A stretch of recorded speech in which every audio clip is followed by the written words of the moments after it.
وعلى آله وأصحابه أهل الفضائل والكرامات. سبحانك لا علم لنا إلا ما علمتنا إنك أنت العليم الحكيم. رب اشرح لي صدري ويسر لي أمري واحلل عقدة من لساني يفقه قولي. لا حول ولا قوة إلا بالله العلي العظيم. أما بعد. Alhamdulillah, kita panjatkan rasa syukur kepada Allah Subhanahu wa ta'ala. Hari ini masih lagi kita diizinkan Allah untuk meneruskan kehidupan di hari-hari yang berbaki daripada bulan Ramadan. Imam kita tadi baca doa, Allahumma barik lana fima baqiya min syahri Ramadan. Semoga Allah Subhanahu wa ta'ala berkati kehidupan kita di hari-hari yang berbaki di bulan Ramadan, lebih-lebih lagi di 10 hari ataupun malam yang terakhir daripada bulan Ramadan berpotensi untuk berlakunya Lailatul Qadar. Maka kita memohon kepada Allah, urzuqna ya Allah Lailatul Qadar. Semoga Allah Ta'ala rezekikan kita bertemu dengan Lailatul Qadar dan moga-moga diberikan kekuatan untuk mengisi malam tersebut dengan pelbagai bentuk ibadah. Tuan para hadirin yang dikasihi sekalian, Nabi SAW pernah bersabda dalam sepotong hadis, la tazulu qadama 'abdin yawmal qiyamah hatta yus'ala 'an 'umrihi fima afnah wa 'an 'ilmihi fima 'amila fihi wa 'an malihi min aina iktasabah wa fima anfaqah wa 'an jismihi fima ablah atau kama qala. Hadis ni saya yakin tuan-tuan yang berada di qaryah ini, yang menjadi jemaah di masjid ini, sudah tentulah mengikuti kuliah-kuliah yang disampaikan oleh guru-guru ataupun para asatizah yang dijemput untuk mengisi pengajian di sini. Sudah tentulah tuan-tuan bisa dengar hadis yang saya baca tadi. Cuma malam ni sebagai tazkirah untuk memberi peringatan kepada kita, bahkan memberi kekuatan kepada kita untuk terus semangat melakukan ibadah kepada Allah sehinggalah kita dijemput bertemu Allah Subhanahu wa ta'ala. Apakah yang disabdakan oleh Nabi yang saya baca tadi? Nabi bersabda, la tazulu qadama 'abdin yaumal qiyamah. Tidak akan berganjak kedua belah kaki seorang hamba itu. Kaki kita ni hamba lah. Nah, kaki kita ni takkan melangkah ke mana-mana yaumal qiyamah, pada hari kiamat nanti. Semua di kalangan kita ni akan mati dan kita akan hidup kembali. Hidup kembali itu, hari itu disebut yaumul qiyamah, hari yang seluruh manusia akan dibangkitkan. Maka pada ketika itu kita diarahkan untuk berkumpul di mahsyar. Kita akan berdiri tegak di hadapan Allah Subhanahu wa ta'ala, berdiri tegak di hadapan mahkamah Allah untuk dihisab segala apa yang pernah kita lakukan dalam tempoh hidup kita. Keadaan yang cukup huru-hara di padang mahsyar tersebut.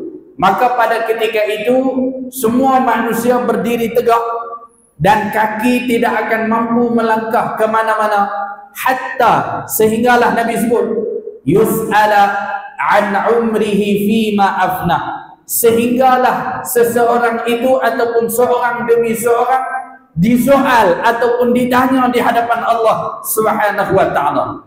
Apakah antara perkara yang akan disoal dan ditanya di hadapan Allah?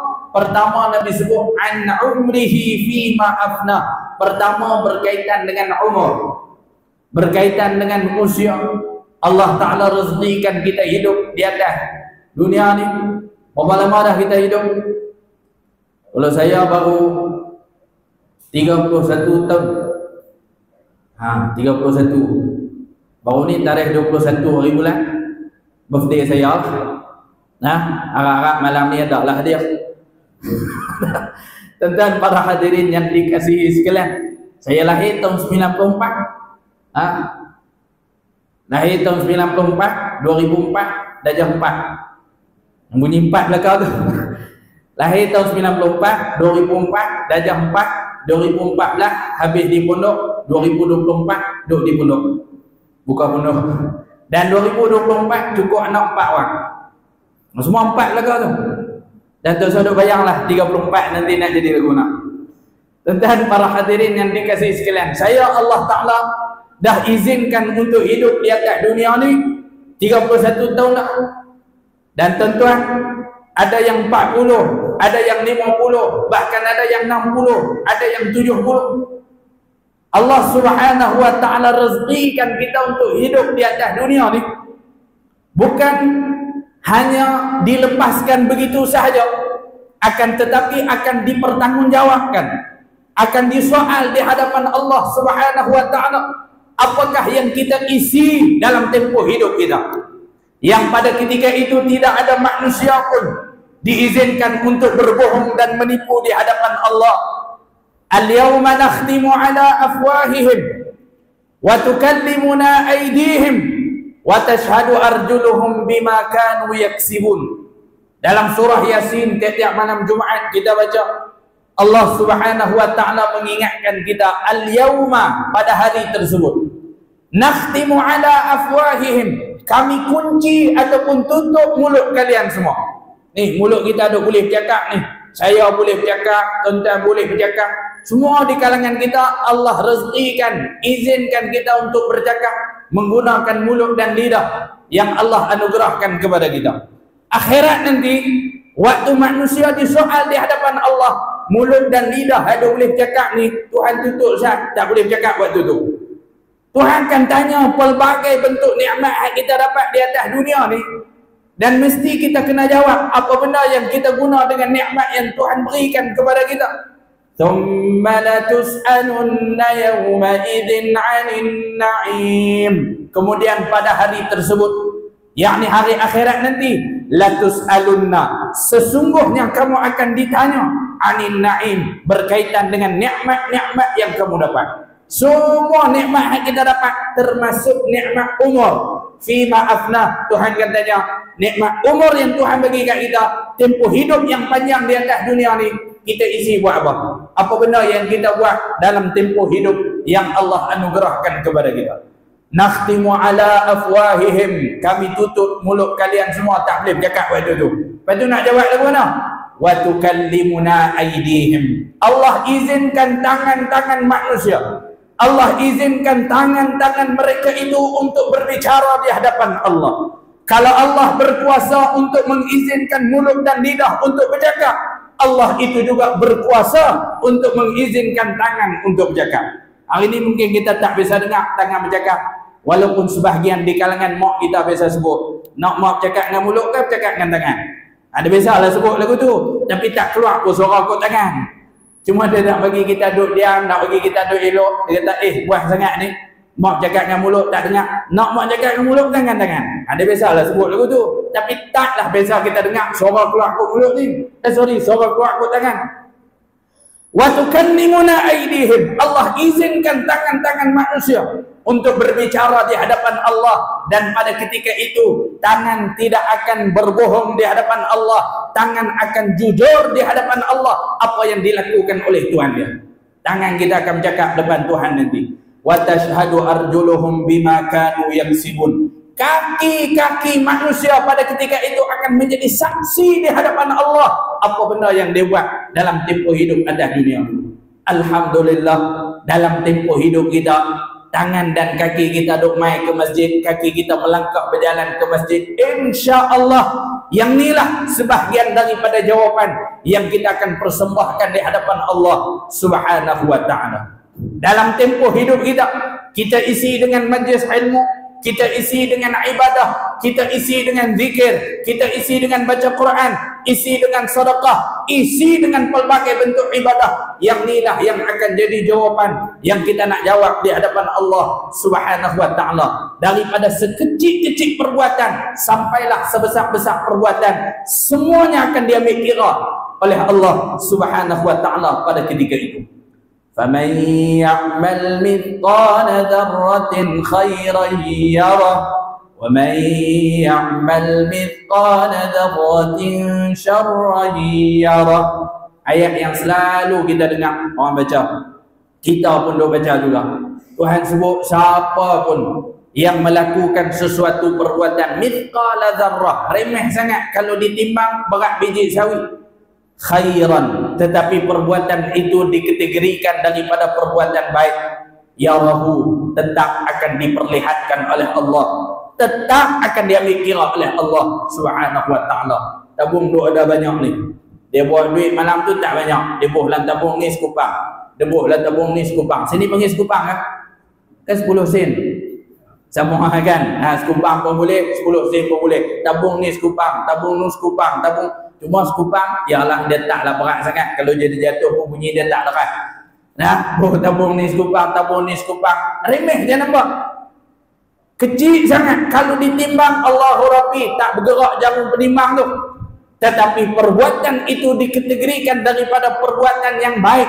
Sedekah itu pula, infak itu pula dilakukan di dalam bulan Ramadan. Afdalu sadaqatin, sebaik-baik sedekah, seafdal-afdal sedekah itu sadaqatun fi Ramadan, sedekah yang diberikan di dalam bulan Ramadan. Apatah lagi pula tiap malam dia bagi. Malam hak mula itu bagi, malam yang kedua bagi, malam yang ketiga bagi, sampai rapat habis Ramadan. Akan kena satu malam dia memberi infak dan memberi sedekah pada malam yang dinamakan Lailatul Qadar. Kerana sebulan bulan Ramadan ada satu malam yang disebut dengan Lailatul Qadar. Inna anzalnahu fi Lailatul Qadr. Sesungguhnya kami, kata Allah, menurunkan akan Al-Quran di malam yang dinamakan Al-Qadar. Wa ma adraka ma Lailatul Qadr. Tuhan tanya, hamba tahu dah Lailatul Qadar tu apa dia? Lailatul Qadri khairun min alfi syahr. Malam yang dinamakan Lailatul Qadar itu khairun, lebih baik, min alfi syahr, daripada 1000 bulan. Berarti kalau dia sedekah pada malam tu, walaupun sikit, kena pada malam Lailatul Qadar, sedekahnya itu lebih baik, lebih besar pahalanya berbanding mereka yang bersedekah selama 1000 bulan. Allahu Rabbi. Tuan-tuan para hadirin yang dikasihi sekalian, soalan pertama Tuhan tanya, an umrihi fima afna, tentang umur yang Tuhan anugerahkan kepada kita. Berapa lama tempoh kita hidup, apa benda yang kita isi, semuanya akan disoal oleh Allah Subhanahu wa taala, daripada benda hak baik kita buat maupun benda yang tidak baik. Wa man ya'mal mithqala dzarratin syarran yarah. Sebaliknya mereka yang melakukan perbuatan yang remeh, kecil sangat, tetapi syarran, perbuatan itu dikategorikan daripada perbuatan jahat, perbuatan buruk, yarahu, tetap diambil kira oleh Allah Subhanahu wa ta'ala. Baik, satu, Tuhan tanya tentang umur. Yang kedua yang disebut dalam hadis yang saya baca tadi, an ilmihi fima amila fihi. Yang kedua Tuhan tanya berkaitan dengan ilmu. Ni kita rajin duk main mengaji ni. Bulan biasa pun mengaji, bulan Ramadan pun mengaji, siang pun mengaji, malam pun mengaji. Rajinnya kita. Nah, istimewa pula bulan Ramadan habis tarawih, buat kuliah, duk ramai gini. Bulan biasa try buat lepas isyak tengok. Tinggal ustaz sajalah. Dah. Semangat kita beribadah, semangat kita hadir ke majlis ilmu. An ilmihi, antara perkara yang Allah Ta'ala akan tanya di hari akhirat tentang ilmu yang Allah anugerahkan kepada kita. Fima amila fihi, tujuan apa kita beramal dengan ilmu yang kita ketahui. Ialah tanggungjawab orang yang tak ada ilmu, dia kena mengaji untuk menghilangkan kejahilan yang ada dalam diri. Wajib belajar ni, talabul ilmi faridatun. Belajar itu hukumnya fardu. Menuntut ilmu, cari ilmu itu fardu. Lepas tu cukup dengan cari ilmu saja kah? Dah. Mesti ilmu itu diamalkan. Al-ilmu bila amal kasyajar bila thamar, kata pepatah Arab. Orang yang ada ilmu tapi tak beramal, seperti pokok yang sehat elok tapi tak berbuah. Kata guru saya, al-ilmu bila amal kal kereta bila steering. Ada ilmu tak beramal. Macam kereta beli mahal tapi tak ada steering, boleh duduk selimut rumah je. Tak boleh nak ke mana-mana, tak memberi manfaat. Lagu itulah kalau kita hanya mengaji tapi tak beramal. Baik, tanggungjawab orang yang ada ilmu dia kena beramal. Tak ada ilmu pergi mengaji dah ada ilmu kena beramal. Bila beramal pula tanggungjawab orang yang beramal mestilah menghiasi amalannya itu dalam diri dia dengan sifat keikhlasan kepada Allah Subhanahu wa taala. Al-ibadah tahtaju ila al-ikhlas. Melakukan ibadah itu perlu kepada ikhlas. Tanpa ikhlas ibadah itu tidak ada nilai di sisi Allah Subhanahu wa taala. Ulama membahagikan beberapa peringkat ikhlas tu. Yang dikatakan ikhlas tu, lagu mana yang dikatakan ikhlas yang diterima di sisi Allah? Ikhlas ada 3 peringkat. Mana 3 tu? Pertama, orang yang melakukan ibadah kepada Allah mengharapkan ganjaran pahala, mengharapkan ganjaran syurga, mengharapkan dia dibebaskan daripada neraka. Ni kan kita berada di penghujung Ramadan yang Nabi sebut wa akhiruhu itqun minan nar. Akhir bulan Ramadan itu kalau dia bergelut buat ibadat, ulun buat ibadat, insya-Allah Tuhan akan bebaskan dia daripada neraka. Maka dia mai ke masjid, dia buat ibadat, mayang isyak, mayang tarawih, baca Quran, witir, dengar tazkirah. Tanya dia pasal apa? Pasal nak selamat daripada neraka.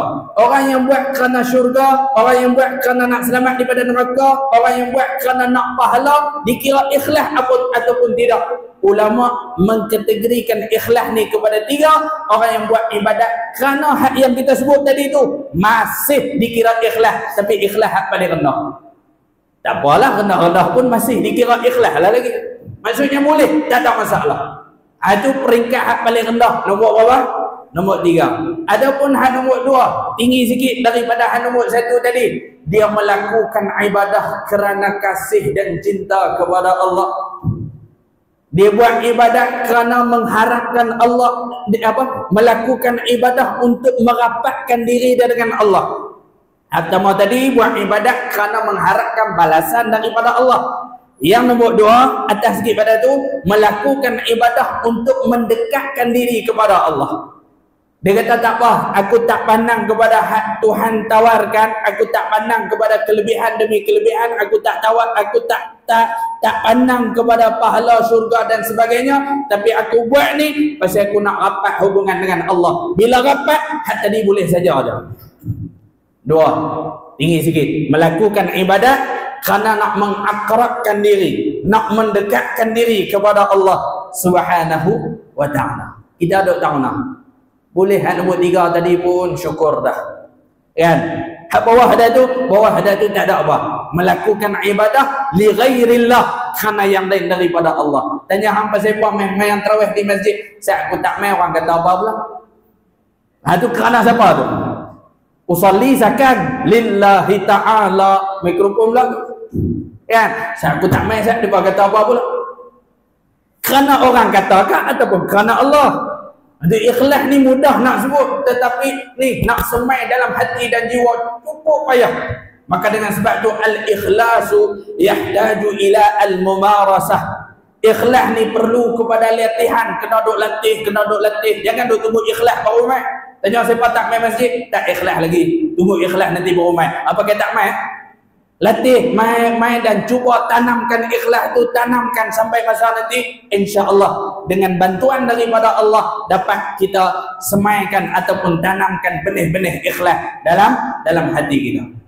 Sebab tu kita disebut lillahi ta'ala, maksudnya aku buat ni nak ingatkan dalam hati ni, bukan kerana yang lain tetapi kerana Allah. Kalau duk main ikut jalan tadi tu masih duk ada kerana yang lain daripada Allah, tapi bila nak angkat takbir tu lillahi ta'ala, nak tazkirah, memberi peringatan kepada hati kita, aku buat ni bukan kerana yang lain tapi lillah, kerana Allah Subhanahu wa ta'ala. Padamkan hak kita sebut tadi, saat aku tak main orang kata apa pula. Satu lagi ayat, tak apa, pergilah tunjuk-tunjuk muka pun jadilah. Hai, tunjuk tu riak. Riak ni bukan ikhlas dah. Tuhan sebut dalam Quran, fawailul lil musallin, celakalah bagi orang yang sembahyang. Neraka welah orang yang sembahyang, akan dihuman dalam lubang api neraka lah orang yang sembahyang. takkan semayang masuk neraka aku? Orang hak semayang lagu mana? Tuhan sebut alladzina hum an salatihim sahun. Orang yang sembahyang tetapi dia lalai dengan sembahyang. 20 boleh kan? Tadi duk puasa mengantuk lah. Dapat mikrofon ni dia hilang saat mengantuk tu. Boleh nak sikit bahabat ikhlas ni. Nah, alladzina hum an salatihim sahun. Orang yang lalai dengan sembahyang, saat sembahyang saat dak, saat sembahyang saat dak, kadang terendah pergi keluar waktu. Satu. Yang kedua Tuhan sebut alladzina hum yuraun. Celakalah orang yang sembahyang tadi siapa? Tuhan sebut yang kedua alladzina hum yuraun. Orang yang menunaikan sembahyang bukan tak sembahyang, tetapi sembahyangnya itu yuraun, untuk diperlihatkan kepada orang ramai ataupun untuk riak. Sembahyang itu kerana riak, sembahyang itu kerana nak tunjuk ke orang. Tanya siapa pergi masjid? Pilah tunjuk-tunjuk muka. Atau saudara amal dah benar ni. Pi kerana sagi orang kata apa pula, padam yang tu. Ni pilah nak tunjuk-tunjuk muka, tak usah. Kerana orang yang melakukan kebaikan kerana riak, semuanya kebaikannya itu akan terhapus, tidak ada balasan pahala di sisi Allah Subhanahu wa taala. Okeylah kita melakukan ibadat untuk jadikan bekalan untuk nak balik ke negeri akhirat. Tiba-tiba bekalan kita itu tak diiktiraf di sisi Allah. Macam kita pulun kerja nak dapat duit. Bila dapat duit kita tu palsu. Laku dah. Mana nak laku tu lah. Ibadat kita, pahala kita bukan nak yang palsu, kita nak yang asli, yang original daripada Allah Subhanahu wa taala. Nak dapat yang tu, pertama buat bagi betul sesuai dengan kehendak agama, sebab tu kita belajar. Yang kedua, kita buat hiasilah dengan sifat keikhlasan tadi tu. Ikhlas paling rendah orang yang melakukan ibadat dalam keadaan mengharapkan habuan ataupun balasan daripada Allah, bukan daripada manusia. Yang kedua, tinggi sikit pada nombor 3 tadi, orang yang melakukan ibadat kerana nak mendekatkan diri kepada Allah. Hak paling tinggi nombor 1. Hak ni mungkin dah kat tenggang kot. Hak paling tinggi, saya tinggi lah juga pasal duduk atas kerusi. Bukan tinggi hak ikhlas tu. Hak nombor 1 ni apa dia? Orang yang melakukan ibadah kepada Allah kerana dia menyedarkan diri dia sebagai seorang hamba. Disebabkan dia merasakan diri dia sebagai seorang hamba, dia sedar diri dia hamba, dia tahu status diri dia sebagai hamba, maka dia faham, bila aku hamba, aku ada Tuan. Tuan aku suruh buat, aku kena buat. Tuan aku suruh tinggal, aku kena tinggal. Sama ada suruhan itu sesuai dengan kehendak nafsu aku ataupun tidak, tapi atas nama hamba, bila Tuan suruh, aku kena buat. Bila Tuhan larang, aku kena tinggal. Inilah yang dipamerkan oleh Nabi Allah Ibrahim alaihissalam. Macam-macam ujian yang Tuhan tentukan kepada dia. Kisah ni kita dengar di Hari Raya Aidil Adha. Ustaz-ustaz kita dah bahas bab korban ni. Nak jadinya ibadat korban ni mai daripada peristiwa Nabi Allah Ibrahim alaihissalam. Dalam nikah lama, puluhan tahun kahwin tak dapat anak. Tiba-tiba lepas daripada kahwin dengan Sayyidatina Hajar, dua-dua mengandung. Isteri pertama pun mengandung, isteri kedua pun mengandung. Dah ada dua ni macam-macam lah. Saya taklah apa pandai nak cerita pasal tak ada pengalaman. Tanya orang yang ada pengalaman mungkin dia boleh cerita. Maka duduk dekat tak boleh. Allah Subhanahu wa taala arahkan Nabi Allah Ibrahim hantar isteri hak baru, bukan hak lama. Isteri hak baru ni dalam keadaan hamil ni, dalam keadaan mengandung, hantar pergi ke tempat yang tak ada siapa, tempat kering kontang yang tidak ada perkampungan, tidak ada manusia, tidak ada tumbuh-tumbuhan, apa pun tak ada sana. Di situlah tempat terbinanya Kaabah hari ini. Habis dia ikut dah, akur, tak ada masalah apa. Pasal apa? Arahan tu daripada Tuhan. Sedap diri siapa? Dah selesai apa semua tu, melahirkan anak, panjang cerita apa semua. Bila anak dah besar, sayang sungguh ke anak ni, main pula satu arahan baru. Apa dia?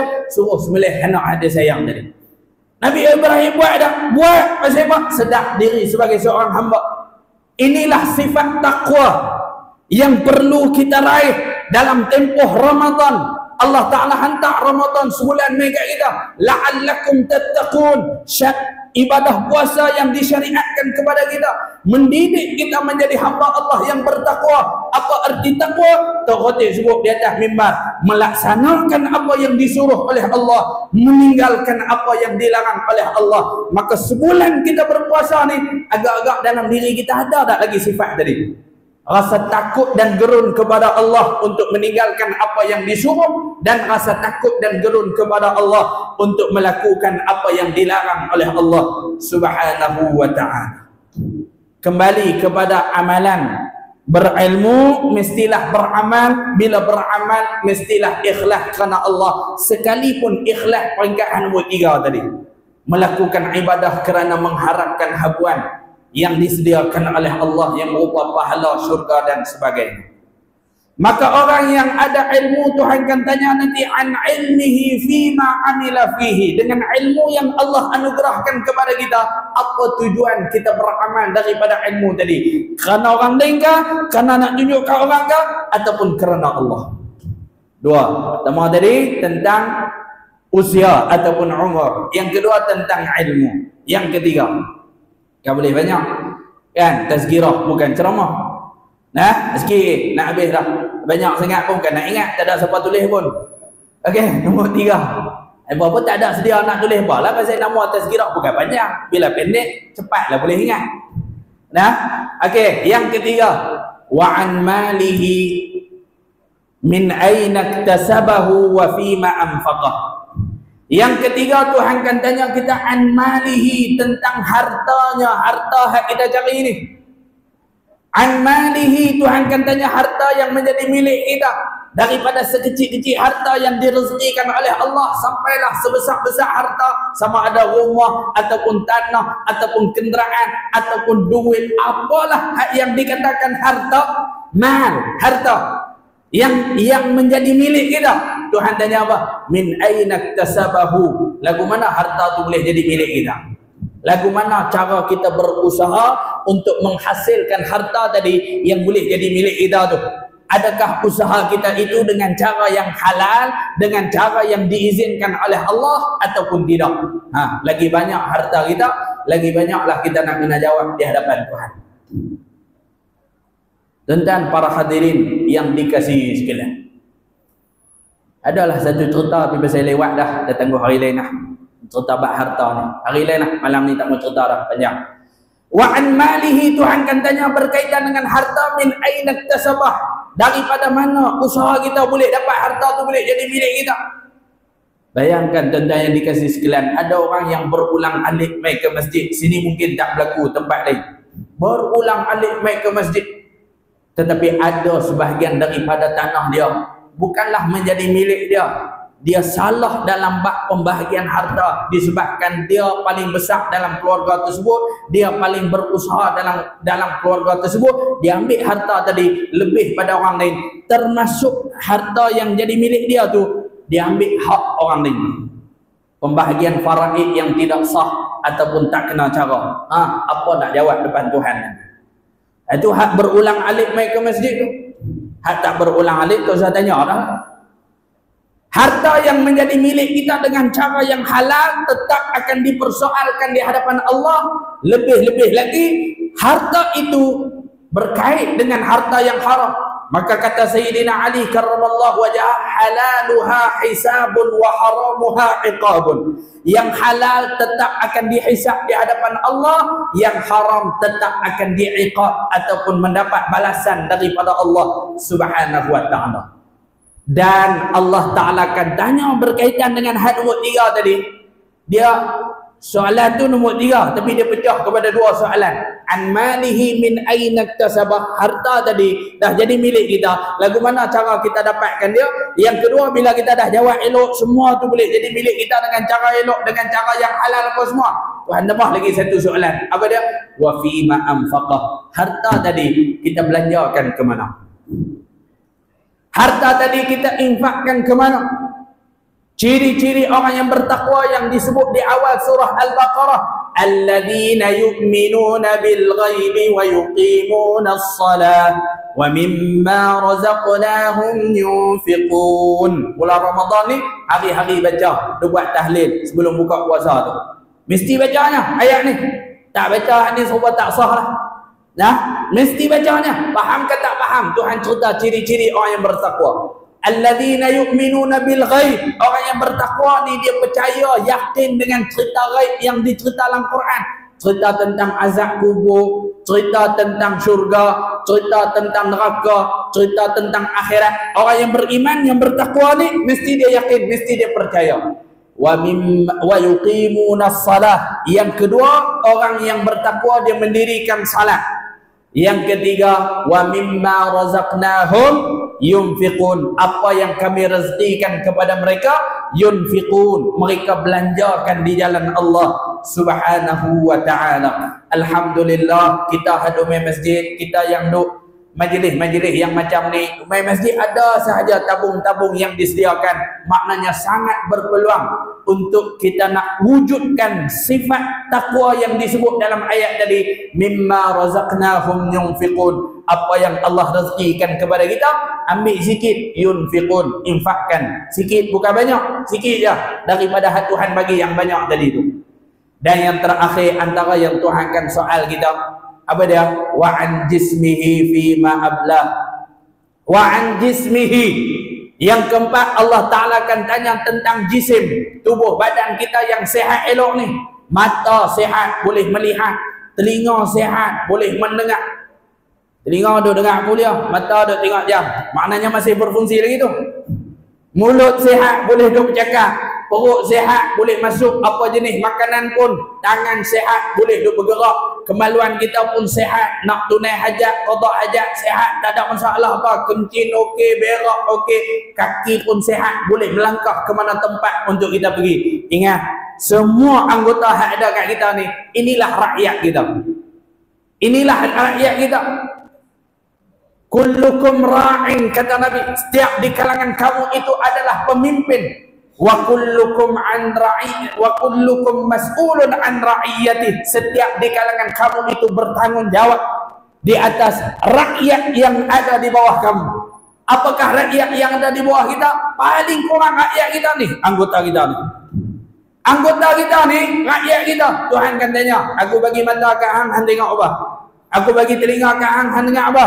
Aku bagi mulut, hang duk bercakap apa? Aku bagi tangan, hang buat apa? Aku bagi perut, hang isi makanan jenis mana?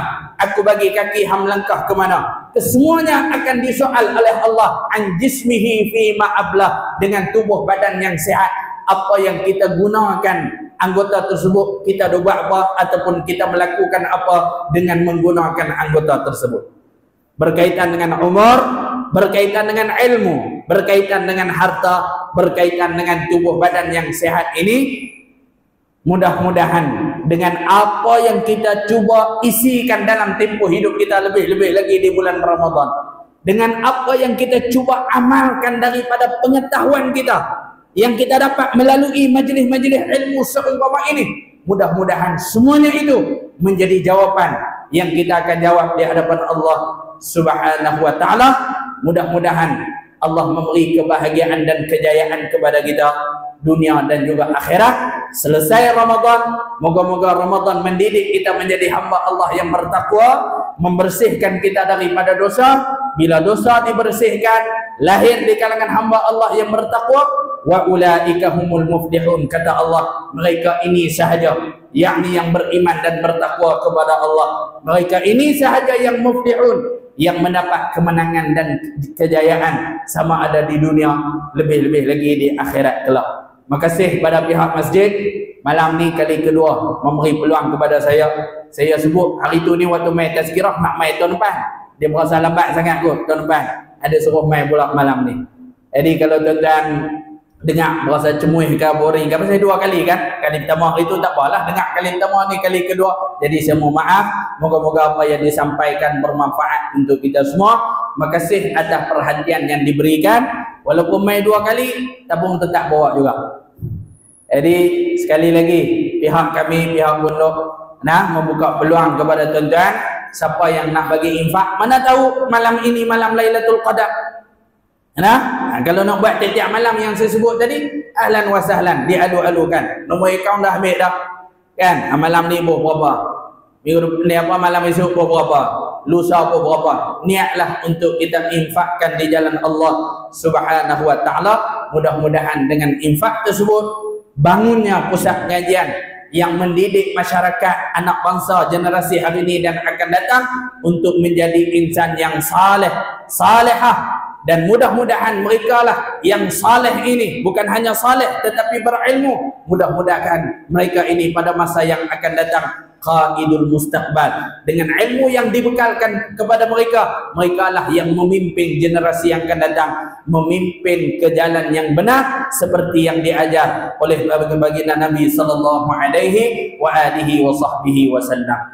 Subhanakallahumma bihamdika asyhadu an la ilaha illa anta astaghfiruka wa atubu ilaik. Bismillahirrahmanirrahim. Wal 'asr innal insana lafi khusr illa alladhina amanu wa 'amilus shalihat wa tawasaw bil haqq wa tawasaw bis sabr. Bismillahirrahmanirrahim.